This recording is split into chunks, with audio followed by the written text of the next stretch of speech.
കുറേ നാളത്തെ കാത്തിരിപ്പായിരുന്നു കേട്ടോ ഈ ഒരു കല്യാണം കൂടാൻ വേണ്ടിയിട്ട്.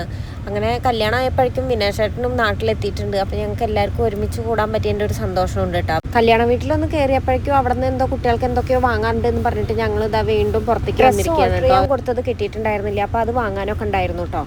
അങ്ങനെ ഞങ്ങൾ വീണ്ടും എടപ്പാൾക്ക് വന്നിട്ടുള്ളതാണ് കേട്ടോ സാധനങ്ങൾ വാങ്ങാൻ വേണ്ടിയിട്ട്. കുട്ടികളെ തന്നെ കല്യാണ വീട്ടിലാക്കിയിട്ടുണ്ട്. അവിടെ അമ്മയും ചേച്ചിയും എല്ലാവരും ഉണ്ട്. അപ്പോൾ അവരുടെ അടുത്താക്കിയിട്ട് ഞാനും അമ്മും പിന്നെ ഏട്ടൻ ഉണ്ടല്ലോ, അപ്പോൾ ഏട്ടൻ ഞങ്ങളതിനെ രാത്രി ആയാലും കൊണ്ടുപോകാനുള്ളതുകൊണ്ട് ഞങ്ങളുകൊണ്ട് വന്നുള്ളതാണ് കേട്ടോ. അമ്മ ഇതാ മാലയൊക്കെ നോക്കുന്നുണ്ട്. അപ്പം ഞാൻ ഒരു കണ്ണാടി കണ്ടപ്പോൾ ഇങ്ങനെ വീഡിയോ എടുത്തതാണ് കേട്ടോ. അന്നത്തെ ദിവസം രാത്രി അവിടെ കളർ കോഡ് ക്രീമായിരുന്നു, ഓഫ് വൈറ്റ് ആയിരുന്നു. അപ്പോൾ ഒരുവിധം എല്ലാവരും ഓഫ് വൈറ്റ് ഡ്രസ്സാണ് ഇട്ടിട്ടുള്ളത്.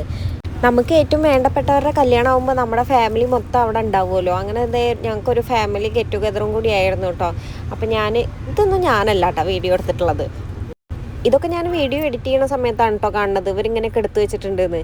അപ്പോൾ കുട്ടീനെ ഇട്ടിട്ട് കുട്ടറെ പാപ്പൻ വട്ടാക്കിക്കൊണ്ടിരിക്കുകയാണ്, ഓരോന്ന് പറഞ്ഞ് കളിയാക്കിക്കൊണ്ടിരിക്കുകയാണ് കേട്ടോ. അപ്പോൾ അവൾ ഫോൺ തട്ടി മാറ്റുകയാണ്.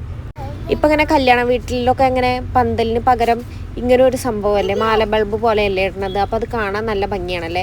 ഇപ്പോൾ പിന്നെ കല്യാണം ഇതൊക്കെ ഓഡിറ്റോറിയത്തിൽ വെച്ചിട്ടല്ലേ നടക്കുന്നത്. അപ്പോൾ വീട്ടിൽ പന്തലിട്ടിട്ടില്ല വെച്ചെങ്കിലും കുഴപ്പമില്ല, വീഡിയോ ഫോട്ടോ ഒക്കെ എടുക്കുമ്പോൾ ഇങ്ങനെ കാണാൻ നല്ലൊരു ഭംഗിയാണ്. പിന്നെ അതേ അവരുടെ ഡാൻസും ഒക്കെ ഉണ്ടായിരുന്നു കേട്ടോ. അതാണ് ബ്രൈഡും ബ്രൈഡിൻ്റെ അനിയത്തിയൊക്കെ കൂടി ഡാൻസ് ഉണ്ടായിരുന്നു. പിന്നെ അത് പിറ്റേ ദിവസം രാവിലെ ഞങ്ങൾ കല്യാണത്തിന് പോയതാണ് കേട്ടോ. താലികെട്ടൊക്കെ കഴിഞ്ഞിട്ട് ഞങ്ങൾ ഇതാ ചോറിനാൻ വേണ്ടിയിട്ട് വന്നിരിക്കുകയാണ് കേട്ടോ. അപ്പോൾ സിയമോള് അവളുടെ വളയും ഡ്രസ്സും അവിടെ നിന്ന് തന്നെ ഒരു പൂവൊക്കെ അവൾ എടുത്ത് കൈ പിടിച്ചിട്ടുണ്ട്. അപ്പോൾ അതൊക്കെ കാണിച്ചു തരികയാണ് കേട്ടോ. വളയൊക്കെ കുട്ടിയുടെ ഇഷ്ടപ്രകാരം കുട്ടി പൊക്കി കാണിച്ചിരുന്നുണ്ട്. അപ്പോൾ അതേ സദ്യക്കുള്ള കറികളും ഇതൊക്കെ അവർ വിളമ്പിയിട്ട് ഞങ്ങളിങ്ങനെ ചോറിന് വേണ്ടിയിട്ട് കാത്തിരിക്കുകയാണ് കേട്ടോ. ചോറിനോടത്ത് ഭയങ്കര ചൂടാണ്, ചൂട് മാത്രമല്ല തിരക്കുണ്ടായിരുന്നു. പിന്നെ ഞങ്ങൾ വേഗം വന്നിട്ട് ഭക്ഷണമൊക്കെ കഴിച്ചതിന് ശേഷം ഹോളിൽ തന്നെ വന്നിരുന്നു കേട്ടോ. ഇവിടെ പിന്നെ AC ഉള്ളതുകൊണ്ട് നമുക്ക് അത്ര ചൂടൊന്നും തോന്നില്ല. ഇനി ഇവർ പോയതിൻ്റെ ശേഷം ഞങ്ങൾ ഡ്രസ്സ് മാറ്റാൻ വീട്ടിലേക്ക് പോകാമെന്ന് പറഞ്ഞിട്ട് അങ്ങനെ ഇരിക്കുകയാണ് കേട്ടോ.